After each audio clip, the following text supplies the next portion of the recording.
Hope TV ప్రేక్షకులకు యేసుక్రీస్తు నామములో వందనములు శుభములు తెలియజేస్తున్నాను.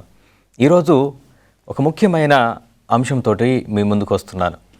అయితే ఇంతవరకు కూడా మనం దేని గురించి మాట్లాడుకుంటున్నామంటే ఫ్రెండ్షిప్స్, తర్వాత రిలేషన్షిప్స్, అదేవిధంగా వీటి మధ్య వస్తున్న గొడవలు, మోసపూరితమైన విధానాలు, ఏ విధంగా ఫ్రెండ్స్ మన మోసం చేసే అవకాశాలు ఉన్నాయి, అదేవిధంగా ఏ విధంగా మనము చెడులో ఉంటే ఫ్రెండ్స్ ద్వారా మనం మంచి మార్గంలోకి వెళ్ళే అవకాశాలు ఏ విధంగా ఉన్నాయి, అదేవిధంగా ఇతర మతస్థులతోటి మనం స్నేహం చేయొచ్చా లేదా అనే విషయాలు చర్చిస్తూ వచ్చాము. వాక్యపు వెలుగులో ఈరోజు కూడా ఇటువంటి ఒక ప్రాముఖ్యమైన అంశం ఒకటి మనం తెలుసుకోబోతా ఉన్నాం. అయితే ఇక్కడ ఈరోజు అంశం ఏంటి అనంటే బ్రోకెన్నెస్. ఎందుకు అది జరుగుతుంది అనంటే ఎప్పుడు జరుగుతుంది, ఇట్లాంటి అంశాలు నేను చాలా ఎగ్జైటింగ్గా ఉన్నా మీతో పంచుకోవడానికి. ఈరోజు మనం గమనించినప్పుడు అసలు మోసపోవడము, మోసం చేయడము, మోసపోయిన తర్వాత ప్రతీకారం తీర్చుకోవాలనుకోవడం, ఇట్లాంటి ఆలోచనలో నుంచి మనం ఏ విధంగా బయటపడాలి అనే విషయాలు ఈరోజు మనం తెలుసుకోబోతా ఉన్నాం. ఇక్కడ బైబిల్లో కూడా చాలామంది మోసపోయిన వ్యక్తులను మనం చూడొచ్చు. బైబిల్లో చాలామంది మోసగించబడిన వాళ్ళు ఉన్నారు. మోసం చేత, కుట్ర చేత వ్యక్తులు ఇబ్బందుల్లోకి జారిపోయిన పరిస్థితి, గుండె పగిలిపోయి అంత భయంకరమైన పరిస్థితి, స్నేహితుడిగాడ అని నమ్మితే మోసం చేసిన వాళ్ళని మనం బైబిల్లో నుంచి చూడవచ్చు. ఇవంటి మంచి మంచి ఉదాహరణలు మన బైబిల్లో నుంచి గమనిస్తూ ఇప్పుడు ప్రస్తుతం ఉన్న సమాజంలో మనం ఏ విధంగా బ్రతకాలి, దేవుని కోసం మన క్యారెక్టర్ను, మన శరీరాన్ని, మన డబ్బును కూడా ఎలా మనం జాగ్రత్త చేసుకోవాలి అనేది ఈరోజు మనం తెలుసుకోబోతా ఉన్నాం. ఈ మధ్యకాలంలో మనం టీవీల్లో చాలా చూస్తూ ఉన్నాం. ఏంటి అనంటే భర్త భార్యను మోసం చేయడం, భార్య భర్తను మోసం చేయడం, లేదా ఇద్దరు ప్రేమించుకున్న వ్యక్తులు ఒకరినొకరు మోసం చేసుకోవడం. ఈ మోసం అనేది అక్కడితోటే ఆగుతుందంటే తల్లిదండ్రులు కూడా పిల్లలను మోసం చేయడం, పిల్లలు కూడా తల్లిదండ్రులను ఆస్తుల కోసమో ఇంకా వేరే దేనికోసమోనో మోసం చేస్తూ ఉండడం మనం చూస్తూ ఉన్నాం. బిట్రేయల్. ఒక మనిషికి భయంకరమైన పరిస్థితి ఏంటి అనంటే నమ్మిన వారు తనను మోసం చేయడం అండి. దీన్ని మించిన బాధ ఇంకెక్కడ కూడా ఉండదు. మనం డబ్బులు పోయినా కానీ మళ్ళీ సంపాదించుకునే అవకాశం ఉన్నది, కానీ ఒకసారి నమ్మకం కోల్పోయిన తర్వాత దాన్ని సంపాదించుకోవడం అనేది అసాధ్యం.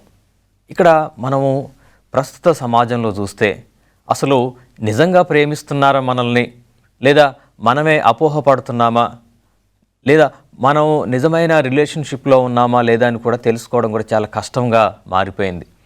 ఈ మధ్యకాలంలో న్యూస్లో చూసాము, మనందరూ కూడా తెలుసు, ఒక ఆడామె తన భర్తను చంపి డ్రమ్ములో పెట్టేసి యాసిడ్ కలిపేసి మొత్తం తన నామరూపాలు లేకుండా చేసేసింది. ఎందుకనంటే తను ఇంకొకరితోటి అక్రమ సంబంధం పెట్టుకున్నది.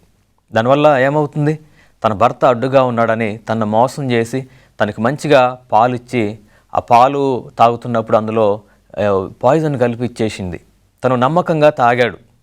తాగిన తర్వాత తను అన్కాన్షియస్ అయిపోయింది చూసి తను ముక్కలుగా నరికి డ్రమ్ములో పెట్టేసింది. ఎంత భయంకరమైన పరిస్థితి. మోసం చేయడానికి బాగా అలవాటు పడిపోయారు. ఇదొక్కటేనా మోసం అని అంటే లేదు, ఆన్లైన్ మోసాలు ఇంకా మరీ దారుణంగా ఉన్నాయి. మీకు ఏదో ఆఫర్ వచ్చింది, మీకు ఏదో గిఫ్ట్ వచ్చిందని చెప్పని ఏదో ఫోన్ కాల్ వస్తే మనం ఆవేశపడిపోయి డబ్బులు పోగొట్టుకుంటున్న వాళ్ళ గురించి ప్రతిరోజు న్యూస్ పేపర్లో ఏదో ఒక కార్నర్లో మనం చూస్తూనే ఉన్నాం. ఇన్ని లక్షలు పోయినాయి, ఇన్ని వేలు పోగొట్టుకున్నారు అని. బ్యాంకులు కూడా ఏం చేయలేకపోతా ఉన్నారు.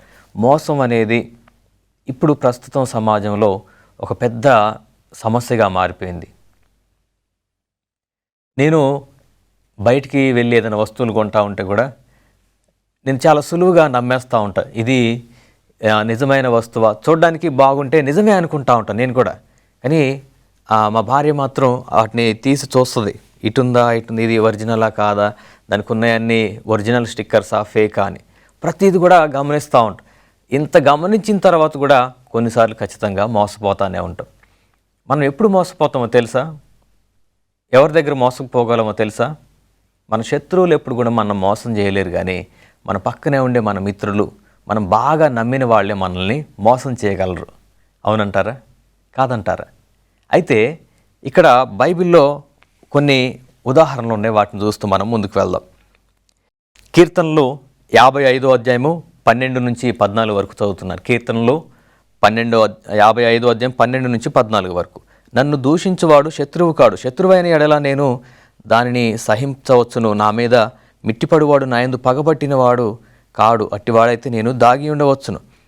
ఈ పని చేసిన నీవు నా సహకారివి, నా చెలికాడవు, నా పరిచయకుడువు అని చెప్తా ఉన్నారు కీర్తనకారుడైన దావీదు. వాళ్ళ బాగా నమ్మకస్తుడైన మంత్రి తనను మోసం చేశాడు. ఆ సమయంలో మాట్లాడుతున్న విషయాలు ఇవి. మనము కూడి మధురమైన గోష్ఠి చేసి ఉన్న వారం ఉత్సవమునకు వెళ్ళు సమూహముతో దేవుని మందిరమునకు పోయి ఉన్నవారం. దావీదు తట్టుకోలేకపోతా ఉన్నారు. ఎంత బాధాకరమైన విషయం అంటే, తను నమ్మి తన సేవకుడైన అబ్షాలోము దగ్గరికి అహీతోపెలు అనే ఒక వ్యక్తిని పంపించారనమాట. అహీతోపెలు అనే వ్యక్తిని. ఆయన ఇక్కడ మంత్రిగా ఉన్నారు. ఆయన మీద నమ్మకం పెట్టుకొని దావీదు అన్ని బాధ్యతలు ఒప్పజెప్పి పంపిస్తే దావీదు మీదకే తిరుగుబాటు చేసే విధంగా ఇతను అందరిని కూడా ప్రేరేపించడం మనం చూస్తూ ఉన్నాం. నమ్మిన బంటు ఎప్పుడు కూడా పక్కనే ఉన్నాడు. దావీదు ఏం చెప్తున్నారు ఆయన గురించి? నువ్వు శత్రువు కాదు నాకు, నువ్వు నన్ను ఇంతకుముందు నన్ను ఇబ్బంది పెట్టినవాడు కూడా కాదు, శత్రువు అయితే అసలు నమ్మకపోయేటోడిని, కానీ నువ్వు నా మిత్రుడు, నా పక్కనే ఎప్పుడు కూడా ఉన్నవాడివి, నిన్ను నమ్మి నేను ఈరోజు ఇట్లా అయిపోయా అని చెప్పని బాధపడతా ఉన్నాడు. మనం చాలాసార్లు డబ్బుల విషయంలోనూ, కొన్ని మాటల విషయంలో, పనుల విషయంలోనూ కూడా మన స్నేహితులు మనల్ని మోసం చేయడం చూస్తూ ఉంటాం.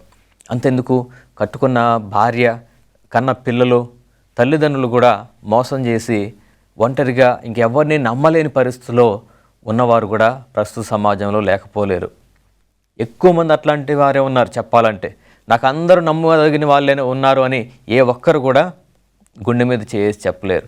సొంత అక్క చెల్లెళ్ళు ఎవరిని కూడా నమ్మే పరిస్థితి లేదు. ఈ మధ్యలో ఒక న్యూస్ చూసా, ఎంత దారుణం అంటే, ఒక అక్క జాబు చేస్తూ ఉన్నారు, వాళ్ళ తమ్ముడి పేరు మీద ₹1 కోటి కోసం ఇన్సూరెన్స్ కట్టారు. ఇన్సూరెన్స్ ఆ పీరియడ్ కంప్లీట్ కాగానే ఆ పిల్లోడు చనిపోయాడు. ఎలా చనిపోయాడు అనేది ఎవరికి అర్థం కాల. తర్వాత ఎంక్వైరీ చేస్తే తెలిసింది, ఆ పిల్లగాడి పేరు మీద ₹1 కోటి ఇన్సూరెన్స్ వాళ్ళ సొంత అక్కే చేపించి తమ్ముడిని చంపేసింది, ఆ ₹1 కోటి క్లెయిమ్ చేసుకున్నది. అది బయటకు వచ్చింది కాబట్టి తెలిసింది. ఇట్లాంటివి బయటికి రాకుండా ఎన్ని జరుగుతున్నాయి కదండి. ఎవరిని కూడా నమ్మే పరిస్థితి లేదు. ఒకప్పుడు నిన్ను విడిచిపెట్టిపోను, ఎప్పటికీ నీతోటే ఉంటా, అసలు నువ్వు లేకుండా నేను ఉండలేను, ఒక్క పూట కూడా నీతో మాట్లాడకుండా ఉండలేను, ఈ మాటలన్నీ చెప్పిన వారు అసలు కనీసం ఈరోజు నువ్వు ఎలా ఉన్నావు అని కూడా చూడడానికి వచ్చే పరిస్థితి లేదు. చూడడానికి రావడం పక్కన పెట్టండి, కనీసం ఫోన్లో అయినా నువ్వు అసలు ఎక్కడ ఉంటున్నావు, ఏం చేస్తున్నావు, తిన్నావా లేదా, అసలు ఉన్నావా లేదా అని కూడా ఆలోచన చేసేవాళ్ళు లేరండి. ఒకప్పుడు వాళ్ళే నువ్వు లేకపోతే నా జీవితం ఎట్లా, నేను బ్రతకలేను అని చెప్పిన వాళ్ళు. అట్టా ఒక రీజన్ అనేది కూడా ప్రాపర్గా లేకుండా వదిలిపెట్టి వెళ్ళిపోయినప్పుడు ఆ ఎదుటి వ్యక్తి గుండె పగిలిపోయి బ్రతకాలా చనిపోవాలా తెలియక ఉంటున్న ఆ పరిస్థితుల్లో ఉన్నవారు ఆ సిచ్యువేషన్ని ఎలా హ్యాండిల్ చేయాలి, ఆ పరిస్థితిని తట్టుకోలేక చాలామంది యవనస్తులైతేనేమి, పెద్దలైతేనేమి, పిల్లలైతేనేమి ఎదుటివారిని చంపేయడానికి కూడా తెగిస్తున్నారు. వాళ్ళు కూడా మూర్ఖులుగా ఆలోచన చేస్తున్నారు. ఒకప్పుడు చాలా సౌమ్యుడిగా ఉన్న వ్యక్తి తన గర్ల్ ఫ్రెండ్ మోసం చేసిందని కోపం పెట్టుకొని గర్ల్ ఫ్రెండ్ కుటుంబం మొత్తాన్ని కూడా చంపుతున్న పరిస్థితులు మనం చూస్తున్నాం. ఇవన్నీ కూడా ఎందుకు అంత కఠినంగా, మనం అంత ఘోరంగా ఎందుకు మారిపోతున్నాం అనేది ఒకసారి మనల్ని మనం ప్రశ్నించుకోవాలి. ఎదుటివారు మోసం చేసినప్పుడు చంపడమే లేదా శిక్షించడమే మార్గమా? బైబిల్ ఏం చెప్తా ఉంది దీని గురించి?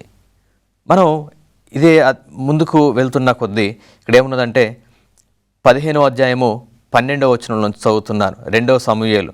మరియు బలి అర్పింపవలనని ఉండి అబ్షాలోము గీలోనీయుడైన అహీతోపెలు అను దావీదు యొక్క మంత్రిని గీలో అను అతని ఊరి నుండి పిలిపించి ఉండెను. అబ్షాలోము దగ్గరకు వచ్చిన జనము మరీ ఎక్కువ అగుట చేత కుట్ర బహుబలమాయను అని ఇక్కడ రాయబడి ఉంది. సొంత నమ్మిన వాళ్ళు కూడా మోసం చేస్తూ ఉన్నారు. ఖచ్చితంగా మోసం అనేది ఎక్కడైనా జరగవచ్చు, ఏ రూపంలోనైనా జరగవచ్చు. డబ్బుల కోసమా, పదవి కోసమా, లేకపోతే నువ్వు ఉంటున్న మంచి పరిస్థితి చూడలేకనా, నువ్వు ఎదుగుతున్న నీ ఎదుగుదలను చూడలేకనా, ఏదో ఒక విధంగా మోసము, కుట్ర అనేది జరుగుతూనే ఉంటుంది. అయితే బైబిల్లో ఇంకా కొంచెం ముందుకు వెళ్ళి చూద్దాం. యేసుక్రీస్తు కూడా సాక్షాత్తు సృష్టికర్త అయిన దేవుడు, అన్నీ తెలిసిన దేవుడిని కూడా మనుషులు మోసం చేయాలని ప్రయత్నం చేశారు. 3.5 సంవత్సరాలు యేసుక్రీస్తుతో పాటు సువార్తలో పరిచర్యలో ఉంటూ ఆయన చుట్టూ ఉంటున్న శిష్యుల్లో ఒకడైన ఇస్కరియోతు యోధ యేసుక్రీస్తును ముద్దు పెట్టుకొని మరీ మోసం చేశాడు.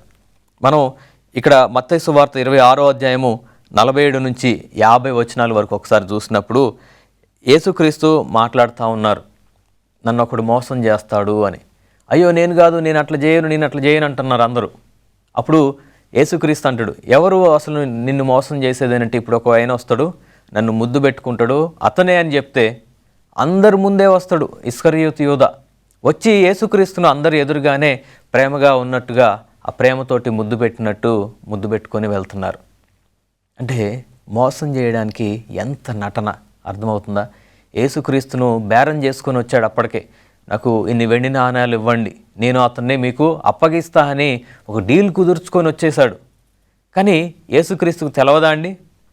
మనల్ని మోసం చేస్తున్నప్పుడు కూడా మనకు కూడా తెలుసు, మనకు తెలియకుండా ఏమి ఉండదు. వాళ్ళు మనల్ని మోసం చేస్తున్నారన్న విషయం చాలాసార్లు అర్థమవుతూనే ఉంటుంది మనకి. మన స్నేహితులు కావచ్చు, మన చుట్టూ ఉంటున్న వాళ్ళు ఎవరైనా సరే మోసం చేస్తున్నప్పుడు కొంతమందికి అర్థం కాకపోవచ్చు, కొంతమందికి ఖచ్చితంగా తెలుస్తూనే ఉంటుంది. కానీ ఓపిక పడతా ఉంటారు. యేసుక్రీస్తు మాదిరిగా ఓపిక పడతా ఉన్నారు. ఎందుకనంటే వెంజన్స్ ఈజ్ మైన్ అంటున్నారు. అంటే శిక్షించడం అనేది, పగ తీర్చుకోవడం అనేది నా పనే అని దేవుడు చెప్తా ఉన్నారు. ఇక్కడ యేసుక్రీస్తు ఏం చేస్తున్నారు చూద్దాం. ఆయన ఇంకను మాట్లాడుచుండగా 12 మందిలో ఒకడు యోధ వచ్చెను. వారితో కూడా బహుజనము కత్తులు, గుదేలు పట్టుకొని ప్రధాన యాజకుల యొద్ద నుండి, ప్రజల యొద్ద నుండి వచ్చెను. ఆయనను అప్పగించిన వాడు నేనెవరిని ముద్దు పెట్టుకుందునో ఆయనే యేసు. ఆయనను పట్టుకునుడని వారికి గుర్తు చెప్పి వచ్చి, బోధకుడా నీకు శుభము అని చెప్పి యేసుక్రీస్తును ముద్దు పెట్టుకున్నారట ఇస్కరియోతు యోధ. ఏమని చెప్తున్నారు? అయిపోయావు బోధకుడా నువ్వు అనట్లా, బోధకుడా నీకు శుభము అని చెప్తా ఉన్నారు. చేసేది దుష్కార్యం, కానీ ఏం చెప్తున్నారు? బోధకుడా నీకు శుభము అని చెప్పి మరి ఆయన పట్టిస్తూ ఉన్నారు. చాలాసార్లు ఏమైందంటే స్నేహితుల మధ్యలో మనం బాగా నాకు మంచి స్నేహితులుగా ఉన్నారు కదా అని మనకున్న దుఃఖము, బాధ ఇవన్నీ కూడా వాళ్ళతోటి పంచుకుంటూ ఉంటాం. కానీ ఏం చేస్తారో తెలుసా? వాళ్ళు ఇది తీసుకువెళ్ళి 10 మందికి చెప్పి మన కుటుంబంలో ఇబ్బందులన్నీ కూడా బయట అందరికీ 10 మందికి తెలిసేలాగా చేస్తారు. మనం బయటికి వెళ్ళి తల ఎత్తుకోలేకుండా మారిపోతూ ఉంటాం. దుఃఖంతో ఇంట్లో నుంచి బయటికి రాలేని పరిస్థితి. నేను కూడా అట్లాంటి పరిస్థితులను ఎదుర్కొన్నా. మన మీద లేనిపోని అన్నీ కూడా చెప్పేది ఎవరు అని అంటే మన పక్కన ఉన్న వాళ్ళే. ఒక పక్క ఊర్లో ఉండేటోళ్ళకి మన గురించి తెలియదు, వాళ్ళకి అసలు అవసరం లేదు, ఎవరి పనిలో వాళ్ళు ఉంటారు. కానీ మనల్ని మోసం చేసేది ఎవరు, మనల్ని ఇబ్బంది పెట్టేది ఎవరు అంటే ఎప్పుడు మన పక్కన ఉండేవాళ్ళే. యేసుక్రీస్తు పక్కనే ఉండి ముద్దు పెట్టుకొని మరి శత్రువులకి అప్పగించాడు ఇస్కరియోతు యోధ. ఇంకా మనం చూస్తే ఇక్కడ కయీను, హేబేలు దగ్గరకు వచ్చేటప్పుడు కూడా మంచిగా నమ్మకంగా తీసుకొని వెళ్ళి మరి చంపిన పరిస్థితి చూస్తున్నాం. ఎందుకంటే అక్కడ జలసి, ఆయనకి కుళ్ళొచ్చింది, తమ్ముడి మీద ఈర్ష్య వచ్చింది. తమ్ముడిని దేవుడు ఎందుకు మెచ్చుకున్నాడు, నన్ను మెచ్చుకోలేదని చెప్పని. ఇంకా మనం చూస్తే యోసేపు పరిస్థితి చూస్తే ఆదికాండము 37వ అధ్యాయం 4వ వచనంలో యోసేపును తన అన్నలు ఇంకా ఇది మరీ మోసం. ఎవరో బయట వాళ్ళు కూడా కాదు, ఎవరు అమ్మాయిలు కూడా కాదు, ఏదో ఎవరో తన మ్యారేజ్ అయిన తర్వాత భార్య బయట నుంచి వచ్చిన వాళ్ళు కాదండి. సొంత కడుపులో పుట్టిన ఒకటే దగ్గర నుంచి రక్తం పంచుకొని వచ్చిన అన్నలు అందరూ కూడా కలిసి ఈ విధంగా తనని చంపాలని ప్రయత్నం చేస్తున్నారు. చంపడానికి వీలుగాక మళ్ళీ ఏం చేస్తున్నారు? అమ్మేస్తున్నారు. అయినప్పటికీ కూడా యోసేపు అది మనసులో ఉంచుకొని తన అన్నల మీద పగ తీర్చుకోవాలనుకోలేదండి. ఎందుకంటే మళ్ళీ జ్ఞాపకం చేస్తున్నా, పగ తీర్చుకునేది అవకాశం దేవునికి ఇవ్వాలి మనం. ఇంకా మనం ముందుకెళ్ళినప్పుడు ఇక్కడ చూస్తే అసలు ప్రతి ఒక్కరికి ఇటువంటి పరిస్థితి ఎదురవుతూ ఉంటుంది. మరి దాన్ని ఎలా మనం హ్యాండిల్ చేసుకోవాలి? ఇక్కడ బైబిల్లో ఉన్న వాళ్ళు ఎలా ఇట్లాంటి పరిస్థితులను చక్కబెట్టుకున్నారు అనే విషయాలు ఇప్పుడు చూద్దాం. కీర్తనలో 62వ అధ్యాయము 8వ వచనం ఈ విధంగా రాయబడి ఉంది. జనులారా ఎల్లప్పుడూ ఆయన యందు నమ్మిక ఉంచుడి, ఆయన సన్నిధిని మీ హృదయములను కుమ్మరించుడి, దేవుడు మనకు ఆశ్రయము అనున్నది. దుఃఖంతో ఈరోజు ఇంట్లో నుంచి అవమానంగా భావించి బయటికి రాలేకుండా, ఎవరితోటి కలవలేకుండా ఒకవేళ మీరున్నట్లయితే ఈ వాక్యాన్ని జ్ఞాపకం చేసుకోండి. దేవుడు ఏమని చెప్తున్నారు తెలుసా? నా దగ్గరికి రండి అంటున్నారు. మీ హృదయంలో ఉన్న దుఃఖం అంతా కూడా ఎవరెవరు మిమ్మల్ని మోసం చేశారు, ఏ విధంగా మిమ్మల్ని ఇబ్బంది పెట్టారు, మీ హృదయం ఏ విధంగా నలిగిపోయింది అనే విషయము ఒకసారి యేసుక్రీస్తుతోటి పంచుకోండి. అది మీరు ఏ మతస్థులనే లేకపోతే ఏ కులస్థులని కాదండి. యేసుక్రీస్తు అందరికీ ప్రభు. ఈరోజు దుఃఖపడుతున్న వాళ్ళందరికీ కూడా యేసుక్రీస్తు ఇచ్చే మాట ఇది. మీ హృదయాన్ని ఎక్కడ పెట్టమంటున్నారు? ఆయన ఎదుట మీరు కుమ్మరించమని చెప్తా ఉన్నారు. ఇంకొక మాట కూడా చూద్దామండి. అదే కీర్తనలో 42వ అధ్యాయము 11వ వచనం ఈ విధంగా రాయబడింది. నా ప్రాణమా నాలో నీవేళ కృంగి ఉన్నావు, నాలో నీవేళ తొందరపడుచున్నావు, దేవుని యందు నిరీక్షణ ఉంచుము, ఆయనే నా రక్షణకర్త, నా దేవుడు, ఇంకను నేను ఆయనను స్తుతించేదును అని చెప్తా ఉన్నారు కీర్తనకారుడు. ఆయన మోసపోయారు, ఆయన కూడా ఇబ్బంది పడ్డారు, ఆయన కూడా ఒంటరితనాన్ని అనుభవించిన తర్వాత చెప్తున్న మాటలు ఇవి. సౌలు రాజ్యాన్ని ఇస్తానన్నారు. సౌలు తరపున ఆయన ప్రాణాలకు తెగించి యుద్ధం చేసి గొలియాతును చంపిన తర్వాత సౌలు నుంచి వచ్చిన బ్లెస్సింగ్ ఏంటంటే ఈయన ప్రాణాన్ని తీయాలని చూస్తూ ఉన్నాడు సౌలు. మోసం కాదా అది? మనం కూడా సహాయం చేసిన తర్వాత వాళ్ళు మనం మెచ్చుకుంటారనుకుంటే ఏమవుతూ ఉంటుందండి? మోసం, నింద మన మీదకే వస్తుంది, అవమానం మన మీదకి వచ్చేలాగా చేస్తాం. ఎందుకో తెలియదు. మనుషుల ఆలోచనే అంత, మనుషుల విధానమే అంతండి. మనుషులను ఆశ్రయించుట కంటే యెహోవాను ఆశ్రయించుట మేలు అని మనం ఎప్పుడు కూడా గమనించాలి.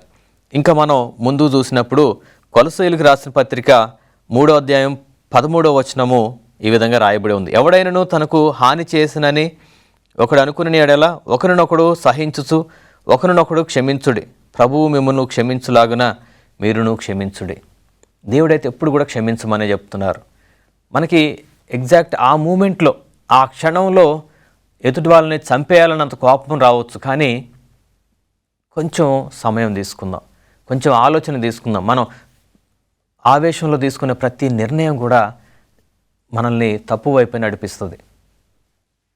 మనము గమనించాల్సింది ఏంటి అని అంటే, ఆవేశంలో నిర్ణయాలు తీసుకోవద్దు, కొంచెం సమయం ఇద్దాం. అది మన ప్రాణం తీసుకోవడం కావచ్చు, లేకపోతే మనల్ని మనం గాయపరచుకోవడం కావచ్చు, లేదా ఎదుటి వాళ్ళని మనం గాయపరచడం, నష్టపరచడం కావచ్చు. దేనికైనా ఏదైనా ఇబ్బంది, మిమ్మల్ని ఎవరైనా మోసం చేశారు అన్నప్పుడు మొదట కొంచెం సమయం ఇవ్వండి. కొంచెం సమయం ఇచ్చి దేవునికి మొరపెట్టండి, అయ్యా నేను మరి ఇట్లాంటి ఇబ్బందులో ఉన్నాను.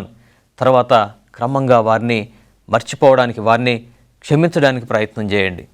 అయితే మనం క్షమించి వదిలేసినంత మాత్రాన దేవుడు క్షమిస్తాడని మాత్రం నేను చెప్పట్లేదు. ఎందుకంటే వెంజన్స్ ఈజ్ మైన్ అంటున్నారు దేవుడు. మనం ఎప్పుడైతే క్షమించి వదిలేస్తామనే ఆలోచన ఉంటే, నువ్వు శిక్షించేదానికంటే కూడా దేవుడు వారిని అంతకంతకు ఇంకా ఎక్కువగానే ఎదుటివారు నీ ఎదురుగానే శిక్షను అనుభవిస్తారు. అది మనం మన కళ్ళెదురుగానే మనం ప్రత్యక్షంగా చూడగలం.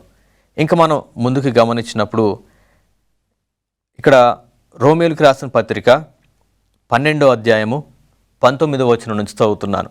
ప్రియులారా, మీకు మీరే పగ తీర్చుకొనక దేవుని ఉగ్రతకు చోటీయుడి, పగ తీర్చుట నా పని, నేనే ప్రతిఫలమునిత్తును అని ప్రభువు చెప్పుచున్నాడని వ్రాయబడి ఉంది. అది ఎవరైనా సరే, పగ తీర్చుకునే పని మనది కాదట. దేవుని ఉగ్రతకు చోటు ఇవ్వమంటున్నారు. దేవుని ఉగ్రతకు ఎవరు తట్టుకోగలుగుతారండి? మనుషులు మనం చేస్తే కొంత ఆస్తి నష్టం జరగవచ్చు, లేకపోతే అవసరమైతే ప్రాణ నష్టం జరగవచ్చు. కానీ దానివల్ల ఏమవుద్ది? తర్వాత మనం కూడా మన లైఫ్ని కోల్పోయే పరిస్థితి, మనకు కూడా శిక్ష అనేది వస్తుంది. గవర్నమెంట్ ద్వారా కావచ్చు, దేవుని ద్వారా కావచ్చు. ఎందుకంటే నరహత్య చేయడం అనేది పాపము, తప్పు, దేవుడు ఒప్పుకునేది కాదు, దేవుని ఆజ్ఞ అది. లేదా ఎవరికైనా ఏదైనా ఆస్తి నష్టం ఏమైనా జరిగించినంత మాత్రాన మన ప్రతీకారానికి అది సరిపోద్దా అంటే సరిపోదు. అందుకే మనం ఏం చేయాలి? పగని ప్రతీకారాన్ని దేవుడికి వదిలేద్దాం. అప్పుడేం జరుగుతుంది? దేవుని ప్రతీకారం ఎట్లా ఉంటుందంటే, ఒక్క రాత్రిలో ఒక్క దూత, మరణ దూత ఐగుప్తు దేశంలో ఉన్న మొదటి సంతానం అంతటిని కూడా చంపేశారు. ఒక్క రాత్రిలోనే. ఒక దూతకున్న కెపాసిటీ అది. దేవుని దూతకే, దేవుని ఆజ్ఞ ద్వారా వచ్చే ఒక్క మరణ దూత కెపాసిటీ అది.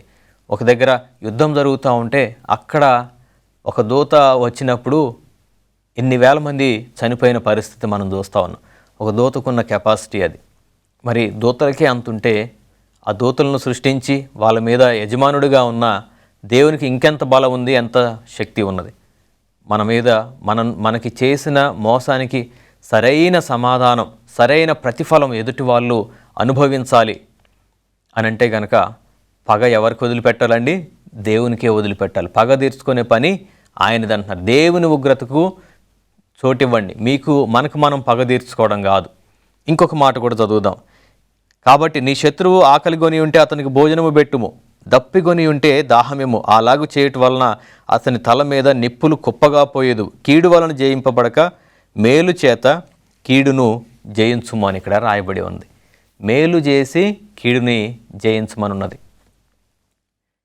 ప్రియులారా, మనం ప్రతి ఒక్కరం కూడా ఏదో ఒక సమయంలో ఇట్లాంటి కీడు ఎదుర్కొనే ఉండొచ్చు. బాగా నమ్మిన వాళ్ళు, సొంత అన్నదమ్ములు కావచ్చు, బాగా ప్రేమించిన వ్యక్తులు కావచ్చు, లేదా బాగా నమ్మిన స్నేహితులు కావచ్చు, ఎవరైనా సరే వాళ్ళ అవసరం కోసం మనల్ని వాడుకొని వదిలేసిన వాళ్ళు, లేదా టైంపాస్ కోసం మనతో తిరిగి మనల్ని అర్ధంతరంగా విడిచిపెట్టిన వాళ్ళు కూడా మన జీవితాల్లో ఉండొచ్చు.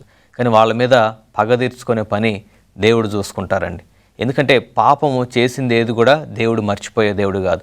ప్రతి క్రియకు, ప్రతి మాటకు కూడా లెక్క ఒప్పజెప్పాలి. ఖచ్చితంగా దేవుడు అడుగుతాడు వాళ్ళని. ఆయన లేకుండా ఉండలేనన్నావు కదా, ఏంది మరి దానికి నువ్వేమి ఎలా చేసావంటారు. నువ్వే నా ప్రాణం అన్నావు కదా, మరి వాడు ప్రాణం తీసుకుంటా ఉంటే కూడా నువ్వు సంతోషంగా ఎలా ఉన్నావు ఇప్పుడు ఇక్కడ అని దేవుడు వాళ్ళని ఖచ్చితంగా అడుగుతారు. సో మోసం చేసి వాళ్ళు సంతోషంగా ఎక్కడికో దూరంగా వెళ్ళిపోయామనుకున్నంత మాత్రాన ఎక్కడ కూడా దేవుడు విడిచిపెట్టడు. అందుకని కీర్తనకారుడైన దావీదు అంటా ఉన్నాడు, నేను అగాధ జలముల్లోకి పోతే అక్కడను నీవు ఉన్నావు, కొండ గుహల్లో దాక్కుంటే అక్కడను నీవు ఉన్నావు అంటున్నారు. అంటే దేవుడు లేని చోటు ఎక్కడ కూడా లేదు. ప్రతి చోట కూడా దేవుడు ఉన్నారు. ఆయన గమనిస్తూనే ఉన్నారు. మనం చివరికి వచ్చాం. ఇక్కడ ఏమున్నదో తెలుసా? ఇంకా కీర్తనలు 147:3 అయితే గుండె చెదిరిన వారిని బాగు చేయువాడు ఆయనే, వారి గాయములు ఆయనే కడతారని. మనము దుఃఖంలో ఉన్నప్పుడు, కృంగిపోయి ఉన్నప్పుడు మన గాయాలు కట్టడానికి యేసుక్రీస్తు మనకున్నారు. మన దేవుడు ప్రేమించే దేవుడు అండి. ఎవరైతే విరిగి నలిగిన హృదయంతో ఉన్నారో వారికి ఇంకా దగ్గరగా ఉంటా అంటున్నారు. సో దుఃఖపడుతున్నావా? మోసపోయాను, అందరూ నన్ను మోసం చేశారని బాధలో ఉన్నావా? ఒక్కసారి యేసుక్రీస్తుకు అవకాశం ఇవ్వు. నువ్వు చేయాలనుకున్న పగ కంటే కూడా ఇంకా ఎక్కువగా నీ శత్రువులకి ఆయన తీర్పు తీరుస్తారు.